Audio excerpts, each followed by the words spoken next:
Mäkelänkadun boulevardikaupungin suunnittelu etenee. Alueelle suunnitellaan koteja ja työpaikkoja noin 16 000 helsinkiläiselle. Boulevardikaupunkia suunnitellaan Käpylän, Metsälän, Oulunkylän, Maunulan, Patolan ja Pakilan väliin. Siinä, missä nyt kulkee Tuusulan väylän moottoritie, on tulevaisuudessa nykyisen Mäkelänkadun kaltaista katu- ja kaupunkiympäristöä. Alueen palvelut lisääntyvät ja ne on mahdollista saavuttaa kestävillä liikkumismuodoilla. Uudella pikaraitiotiellä voi kulkea keskustasta Käpylän kautta Pakilaan asti. Uutta kaupunkia suunnitellaan monipuolisten virkistysmahdollisuuksien lähelle. Poikittaiset yhteydet paranevat ja asuinalueelta on helppo kulkea ympäröiville virkistysalueille, esimerkiksi Keskuspuistoon tai Oulunkylän liikuntapuistoon. Rakentamisen on arvioitu alkavan 2020 ja 2030 lukujen vaihteessa. Moottoritie muuttuu kaduksi Käpylän ja Pakilan välisellä osuudella. Tiheillä vuoroväleillä kulkeva uusi pikaratikka parantaa alueen joukkoliikenteen palvelutasoa. Yhä useampi voi halutessaan jättää auton kotiin, jolloin liikenteestä tulee sujuvampaa ja autoa tarvitsevienkin liikkuminen helpottuu. Alueelle suunnitellaan viihtyisiä asuinkortteleita, puistikoita, aukioita ja rakennusten kivijalkoihin kauppoja ja palveluita. Katuympäristöstä tehdään vehreää istuttamalla puita ja muuta kasvillisuutta. Alueelle rakennetaan myös uusi koulu ja päiväkoteja. Olemassa olevia työpaikka-alueita täydennetään ja kehitetään yhdessä alueen toimijoiden kanssa. Helsingin uutta yleiskaavaa alettiin valmistella 2000-luvun alussa tilanteessa, jossa kaupungin asukasluku jatkoi kasvamistaan ja tarvittiin uusia ratkaisuja. Uusia rakentamisalueita löydettiin sisääntuloteiden varsilta. Kaikki moottoritiemäiset sisääntuloväylät Kehä Ykkösen sisäpuolella suunniteltiin kaupunkiboulevardeiksi. Lopulliseen yleiskaavaan hyväksyttiin osa kaupunkiboulevardeista ja niiden suunnittelua jatkettiin.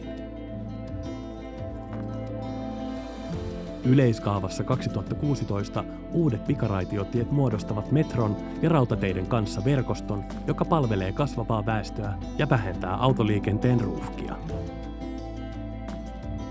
Yleiskaavan hyväksymisen jälkeen alkoi Mäkelänkadun boulevardikaupungin tarkempi suunnittelu. Kutsuimme kaupunkilaiset boulevardikaupunkimessuille kertomaan kokemuksiaan alueesta ja kysyimme, kuinka sitä voisi tulevaisuudessa kehittää. 8 kuukautta kestäneiden messujen yhteydessä järjestettiin useita työpajoja ja keskustelimme kaupunkilaisten kanssa myös verkossa. Tuolloin aluetta kutsuttiin vielä Tuusulan boulevardin nimellä. Vuonna 2018 valmistuivat alueen suunnitteluperiaatteet, joiden pohjalta jatkettiin boulevardikaupungin suunnittelua. Kaavarungon laatimista ennakoiden järjestimme verkkokyselyn saadaksemme lisää tietoa suunnittelualueesta ja asukkaiden toiveista. Saimme kyselyyn kymmeniä tuhansia kommentteja. Moni oli huolissaan, pääseekö uutta katua kulkemaan autolla. Viihtyisä paikka vastauksissa eniten merkintöjä keräsivät suunnittelualuetta ympäröivät viheralueet.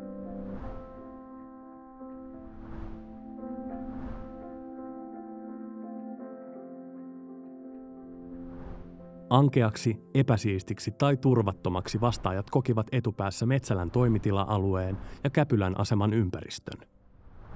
Myös muita suurten katujen risteysalueita pidettiin turvattomana ja alueen pohjoisosassa olevaa Patolan lumen vastaanottopaikkaa epäsiistinä. Olemme huomioineet kaupunkilaisten kommentteja jatkosuunnittelussa. Kaavarunko-luonnoksessa muun muassa viheralueille suunniteltua rakentamista on vähennetty ja puustoisia alueita on säästetty enemmän.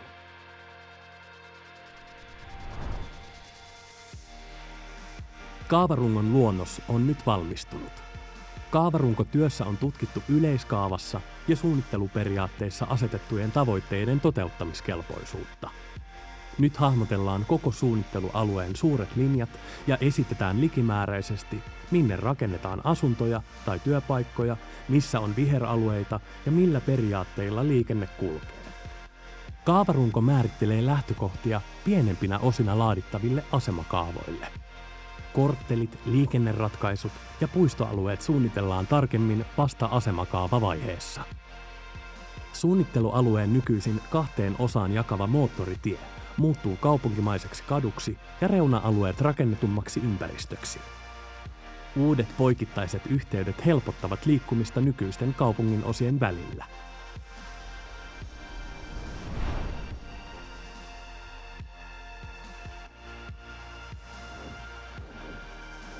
Uutta Mäkelän katua voi kulkea auton ja bussin lisäksi ratikalla, pyörällä ja kävellen.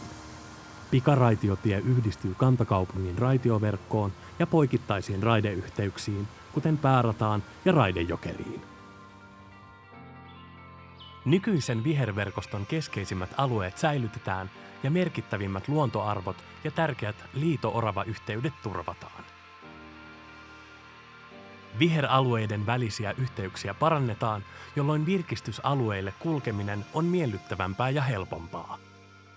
Luonnontilaisten viheralueiden lisäksi myös kaupunkitilasta tehdään mahdollisimman vehreää varaamalla puille riittävästi tilaa.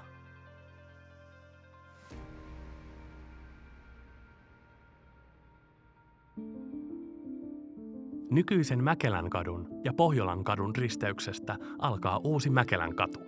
Sen ympärille alueen eteläisimpään osaan suunnitellaan puurakenteisia asuinkortteleita sekä tilaa päiväkodille. Suurin osa metsäisestä louhenpuistosta säilytetään. Käpylään suunnitellaan laadukas joukkoliikenneasema, jossa vaihtaminen bussin, junan ja ratikan välillä on sujuvaa.